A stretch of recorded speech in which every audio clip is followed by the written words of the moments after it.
അദാനിക്കെതിരെ രൂക്ഷമായി ആഞ്ഞടിച്ച് പ്രതിപക്ഷ നേതാവ് രാഹുൽ ഗാന്ധി.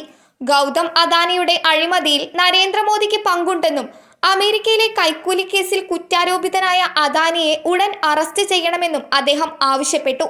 2000 കോടി രൂപയുടെ അഴിമതിയിലും മറ്റു പലതിലും ഉൾപ്പെട്ടിട്ടുണ്ടെങ്കിലും പ്രധാനമന്ത്രി മോദി സംരക്ഷിക്കുന്നതിനാൽ അദാനി സുരക്ഷിതനായി വിലസുകയാണെന്ന് രാഹുൽ ഗാന്ധി വാർത്താ സമ്മേളനത്തിൽ പറഞ്ഞു.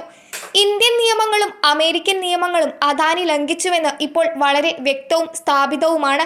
എന്തുകൊണ്ടാണ് അദാനി ഈ രാജ്യത്ത് ഒരു സ്വതന്ത്രനായി നടക്കുന്നത് എന്ന് ഞാൻ അത്ഭുതപ്പെടുന്നു. ഞങ്ങൾ ഈ പറഞ്ഞതിന്റെ ന്യായീകരണമാണ് പ്രധാനമന്ത്രി അദാനിയെ സംരക്ഷിക്കുന്നു എന്നത്. പ്രധാനമന്ത്രിയും അദാനിയോടൊപ്പം അഴിമതിയിൽ ഏർപ്പെട്ടിരിക്കുന്നുവെന്നും അദ്ദേഹം പറഞ്ഞു.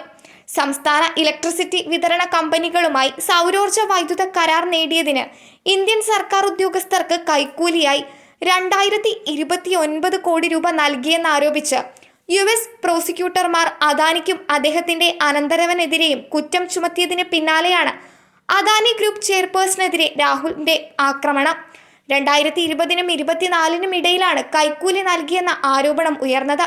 നിരവധി തിരഞ്ഞെടുപ്പ് റാലികളിൽ BJPയെ ആക്രമിക്കാൻ പ്രധാനമന്ത്രി മോദിയും അദാനിയും തമ്മിലുള്ള അവിശുദ്ധ കൂട്ടുകെട്ട് കോൺഗ്രസും രാഹുൽ ഗാന്ധിയും ആരോപിച്ചിരുന്നു.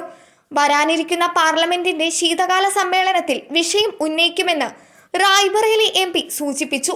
അദാനി ഗ്രൂപ്പിന്റെ ഇടപാടുകളെക്കുറിച്ച് സംയുക്ത പാർലമെന്ററി സമിതി അന്വേഷിക്കണമെന്ന തന്റെ ആവശ്യവും അദ്ദേഹം ആവർത്തിച്ചു. ലോക്സഭാ പ്രതിപക്ഷ നേതാവ് എന്ന നിലയിൽ ഈ വിഷയം ഉന്നയിക്കേണ്ടത് എന്റെ ഉത്തരവാദിത്തമാണ്. ഈ മനുഷ്യൻ അഴിമതിയിലൂടെ ഇന്ത്യയുടെ സ്വത്തുക്കൾ സമ്പാദിച്ചു.